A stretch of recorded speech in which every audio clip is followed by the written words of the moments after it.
Hello friends, my name is Yogesh Kochar. Today we are going to read and learn the first chapter of our English book Flamingo. And the name of the lesson is The Last Lesson, which is written by Alphonse Daudet, who was a French novelist and a short story writer. देखिए जो the last lesson chapter है वो आधारित है Franco प्रेशियन war पर, जो कि 1870 से 71 के बीच लड़ा गया। प्रशिया, जिसका नेतृत्व जर्मनी के लीडर बिस्मार्क कर रहे थे, जर्मनी के अतिरिक्त प्रशिया में पोलैंड तथा ऑस्ट्रिया भी शामिल थे। युद्ध का ये परिणाम हुआ कि जर्मनी ने फ्रांस को डिफीट कर दिया, हरा दिया, और हारने के बाद फ्रांस के दो डिस्ट्रिक्ट्स ऑल्सेस तथा लॉरेन पर जर्मनी का कब्जा हो गया। इस लेसन में एक मैप दिया गया है जो मैं आपको दिखाना चाहता हूं यहाँ पे, जिसके जरिए मैं आपको ये समझाने की कोशिश करूंगा कि वो कौन से दो डिस्ट्रिक्ट्स थे जिन पर जर्मनी का कब्जा हो गया। ये मैप आपकी बुक में दिया हुआ है। देखिए, ये आपको जर्मनी नज़र आ रहा है यहाँ पे, और ये आपको फ्रांस नज़र आ रहा है। ये फ्रांस का एरिया है, ये जर्मनी है, और ये फ्रांस, ये जो आप देख रहे हैं ना, डॉटेड लाइन देख रहे हैं आप, इसमें ये लॉरेन है और ये ऑल्सेज है। ऑल्सेज एंड लॉरेन पे अब जर्मनी का कब्जा हो चुका था। तो इन दोनों डिस्ट्रिक्ट के लोकेशंस मैंने आपको दिखाए। ये जो स्टोरी है वो ऑल्सेज पे चलेगी, और इसमें जो लेखक है बेसिकली ये बताना चाहता है कि जब कोई देश अथवा उसका कोई क्षेत्र किसी अन्य देश के अधीन हो जाता है या गुलाम हो जाता है तो वहाँ के जनजीवन पर इसका क्या प्रभाव पड़ता है। इस लेसन में ये भी बताया गया है कि किस प्रकार ऑल्सेस के जो निवासी थे, जो नागरिक थे, जब उनको ये पता लगता है कि अब उन्हें जर्मनी के ऑर्डर्स को फॉलो करना होगा क्योंकि वे लोग उनके अधीन हैं, तो किस प्रकार अचानक उनकी राष्ट्रीय भावनाएं, नेशनल फीलिंग, देशभक्ति, पेट्रियोटिज्म, फ्रेंच लैंग्वेज के प्रति, अपने देश के प्रति प्यार जो जागता है, उन्हें अपनी फ्रीडम, अपनी आजादी का वास्तविक अर्थ समझ आता है। इस कहानी में दो मुख्य पात्र हैं, दो मेन कैरेक्टर्स हैं। एक छोटा लड़का है जो इस स्टोरी का नरेटर भी है, लिटिल फ्रेंच। वह एक विद्यार्थी है, एक स्टूडेंट है। हम फ्रेंच के शब्दों में इस कहानी को समझेंगे। दूसरे मेन कैरेक्टर जो है स्टोरी के, उनका नाम एम हेमिल है, श्रीमान हेमिल। वह एक अध्यापक है तथा वह एल्सेस के स्कूल में फ्रेंच लैंग्वेज पढ़ाते हैं। तो आइए कहानी की शुरुआत करते हैं। लिटिल फ्रेंच बताता है कि I started for school very late that morning and was in a great dread of scolding. उस दिन मैंने स्कूल जाना जो है बहुत देर से शुरू किया था क्योंकि मुझे एक डर था कि मेरा टीचर जो है एमएमएल वो मुझे डांटेगा, स्कोल्ड करेगा।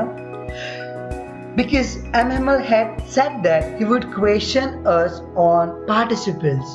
क्योंकि एमएमएल ने मुझसे कहा था कि वो हम सभी बच्चों से पार्टिसिपल्स, जो कि उनका टास्क था ग्रामर में, ग्रामर का एक लेसन था, उनको कहा गया था कि वो इसे लर्न कर लें। And I did not know the first word about them, और मुझे एक शब्द तक याद नहीं था, मुझे नहीं पता था कि उसके बारे में मैं क्या बता पाऊंगा टीचर को। For a moment I thought of running away and spending the day out of the doors. एक पल के लिए मैंने सोचा कि मैं कहीं दूर भाग जाऊं और अपना जो दिन है वो दरवाजों से बाहर बिताऊं, बंक कर लूं class. It was so warm and bright. बाहर जो डे है बहुत ही सुहावना था, बहुत ही क्लाइमेट, बहुत ही डिलाइटेड वेदर था, बहुत ही सनी डे था।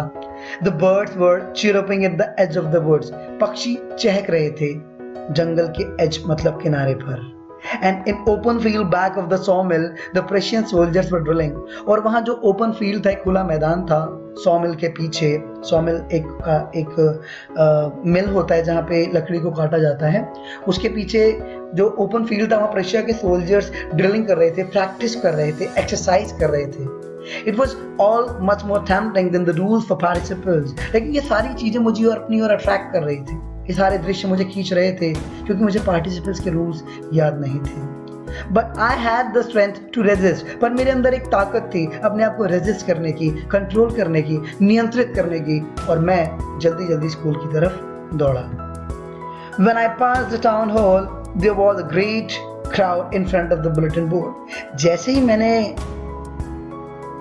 टाउन हॉल को पास किया, मैं क्या देखता हूँ, वहाँ पे बहुत अधिक भीड़ लगी हुई थी। बुलेटिन बोर्ड, एक न्यूज़ बोर्ड था वहाँ पे, उसके सामने लोग, कोई न्यूज़ आई थी उसको पढ़ रहे थे जो पुटअप की गई थी वहाँ पे। For the last 2 years all our bad news had come from there। Friend सोचता है पिछले 2 वर्षों में हमारी जितनी भी बुरी खबरें हैं वो यहीं से आएंगे। The lost battles, the draft, the orders of commanding officers, हारी हुई लड़ाइयाँ, कमांडिंग ऑफिसर्स के जो ऑर्डर्स हैं। And I thought to myself without stopping, और मैंने खुद में सोचा, मन में सोचा बिना रुके, what can be the matter now, अब क्या मामला हो सकता है, अब कैसी बात हो सकती है कि लोग यहाँ भीड़ लगा करके पढ़ रहे हैं। Then as hurried by as fast as I could go, और तब मैं जितनी जल्दी जा सकता था ना उतनी जल्दी मैं भागा स्कूल की तरफ, जितनी तेजी से जा सकता था, जितना fast. The blacksmith Vector was there। blacksmith लोहार वेक्टर वहां पे बैठा हुआ था with his apprentice, अपने असिस्टेंट के साथ, अपने ट्रेनी के साथ वहां बैठा हुआ था। reading the bulletin called after me, वो भी वह उस बुलेटिन को, उस न्यूज को पढ़ रहा था। उसने मेरे पीछे से आवाज लगाई, डोंट गो सो फास्ट बब, ए बॉय, लिटिल बॉय, इतनी जल्दी मत करो स्कूल जाने की। You will get to your school in plenty of time, तुम अपने स्कूल जो है वो पर्याप्त समय में पहुंच सकते हो, अब कोई जल्दी नहीं है स्कूल जाने की। I thought he was making fun of me, मैंने सोचा वो मेरा मजाक उड़ा रहा है। And reached M. Hamill's little garden all out of breath, लेकिन मैं दौड़ करके, भाग करके एमिमल की जो गार्डन है क्लासरूम स्कूल के बाहर, वहां पे मैं all out of breath, हाँफते हुए पहुंचा, breathless हो गया था मैं। Usually when school began there was a great bustle। देखिए जब आमतौर पर स्कूल शुरू होता है, स्कूल लगा हुआ होता है, स्कूल चल रहा होता है, तो वहाँ पे आपको बहुत सारा शोर सुनाई देता है, which could be heard out in the street, जो आपको बाहर गली में सुनाई दे जाएगा। The opening and the closing of the desk, desk के ओपन एंड क्लोज करने का जो नॉइस है।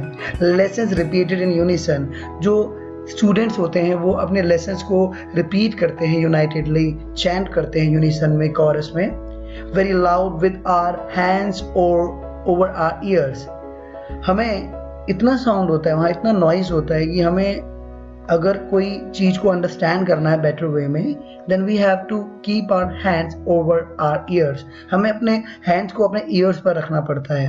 And the teacher's great ruler rapping on the table, और एक प्रकार का जो नॉइस होता है, जो टीचर्स होते हैं वो अपने रूलर को रैप करते हैं डेस्क या टेबल पर।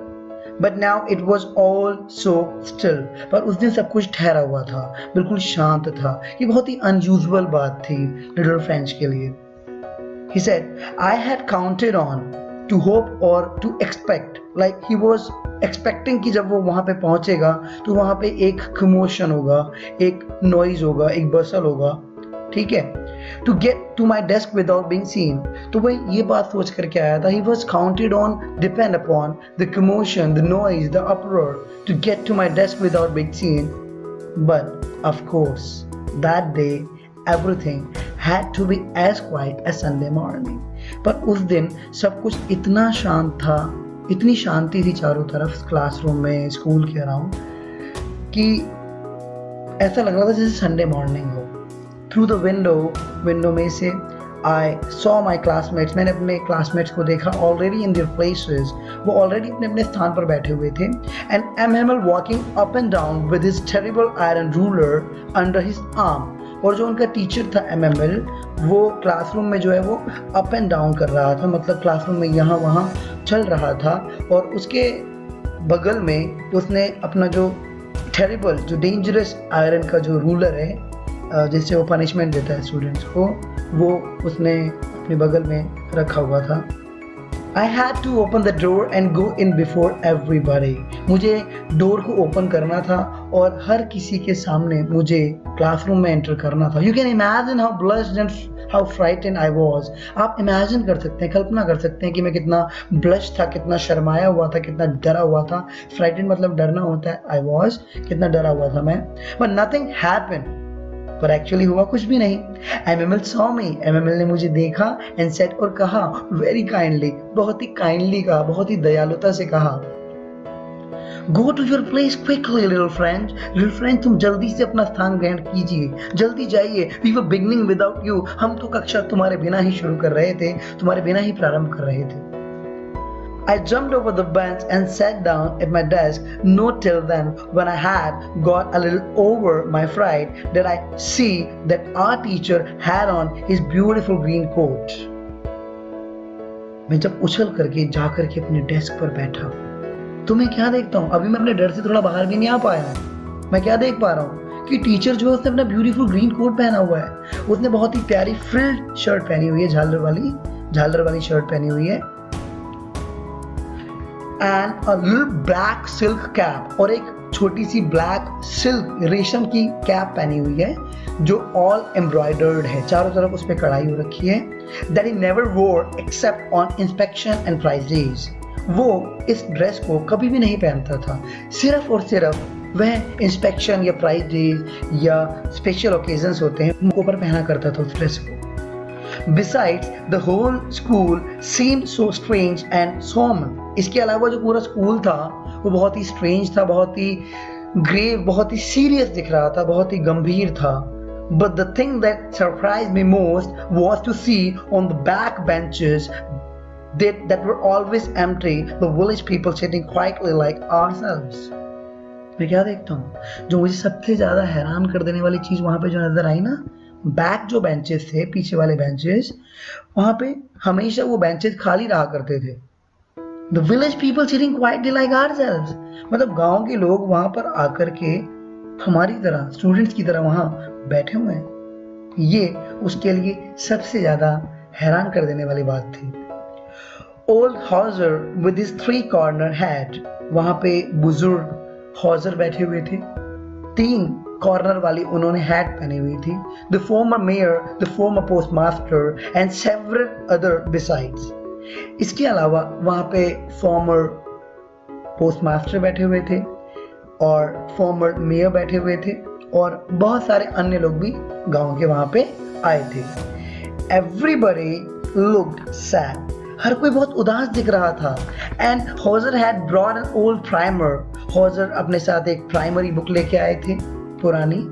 थम्ड एट एजेस पे यानी वो किनारों से थोड़ी सी सॉइल थी, थोड़ी सी वॉर्न हो गई थी, थोड़ी सी मुड़ गई थी। And he held it open on his knees with his great spectacles lying across the pages, और उन्होंने उस प्राइमर को अपने नीज पे रखा हुआ था, उसको खोल करके उसके पेजेस को, और उसमें पेजेस के ऊपर उनका चश्मा पड़ा हुआ था, spectacles. While I was wondering about it all, अभी मैं इन सब चीजों के बारे में वंडर कर ही रहा था, मैं अभी हैरान था ही। मैं क्या देखता हूँ, MML mounted his chair, MML अपनी चेयर पे माउंट होते हैं, बैठ जाते हैं, and in the same grave and gentle tone which he had used to me said, और बहुत ही सीरियस टोन में, बहुत ही ग्रेव टोन में वो मेरे साथ बात करते हैं, मुझे कहते हैं जैसा कि वो मेरे साथ यूज किया करते थे पहले भी। उन्होंने कहा, My children, this is the last lesson I shall give you. The order has come from Berlin to teach only German in the schools of Alsace and Lorraine. The new master comes tomorrow. This is your last French lesson. I want you to be very attentive. उन्होंने कहा, मेरे बच्चों, ये तुम्हारा अंतिम chapter है जो मैं आपको पढ़ाऊंगा, और ये ऑर्डर है वो जर्मनी की जो कैपिटल है बर्लिन, वहां से आया है कि केवल जर्मन लैंग्वेज पढ़ाई जाएगी ऑल्सेज एंड लॉरेन के स्कूल्स में। The new master comes tomorrow, और आपका जो नया टीचर है वो कल आ जाएगा। This is your last French lesson, ये तुम्हारा अंतिम फ्रेंच लेसन है, और मैं चाहता हूँ कि आप सभी बहुत अटेंटिव हो जाएं, बहुत ही केयरफुल हो जाएं, ध्यान से इसे पढ़ें। What a thunderclap these words for me. ये शब्द मानो मेरे ऊपर बिजली टूट पड़ी हो, शॉकिंग वर्ड्स थे ये बहुत ज्यादा। Oh, the wretches, that was what they had put up at the town hall. अब वो समझ गया कि इन दुष्ट लोगों ने, these brute people, इन लोगों ने क्या किया है, इन्होंने टाउन हॉल पे जो बुलेटिन बोर्ड था जहाँ पे से वो आया था, वहाँ पर क्या ऑर्डर आया, अब वो समझ चुका था। वो समझ चुका था कि वहाँ पे ये ऑर्डर आया कि जो अब फ्रांस के जो स्कूल हैं, ऑल्सेज एंड लॉरेन के, जो फ्रांस के जो 2 डिस्ट्रिक्ट्स हैं, ऑल्सेज एंड लॉरेन, वहाँ के स्कूल्स में अब जर्मन लैंग्वेज पढ़ाई जाएगी, फ्रेंच लैंग्वेज अब नहीं पढ़ाई जाएगी, और ये उनका अंतिम फ्रेंच लेसन होगा। My last French lesson, why I hardly knew how to write. उसने मन में सोचा कि ये मेरा क्या लास्ट फ्रेंच लेसन है, क्यों? इतनी मुश्किल से तो मैं लिखना सीखा था। I should never learn any more, क्या मैं अब दोबारा कभी भी नहीं सीखूंगा? I must stop there then, क्या मुझे यहाँ पे रुकना होगा? Oh how sorry I was, मैं कितना दुखी था। For not learning my lessons, अपने लेसन्स को लर्न ना कर पाने के लिए।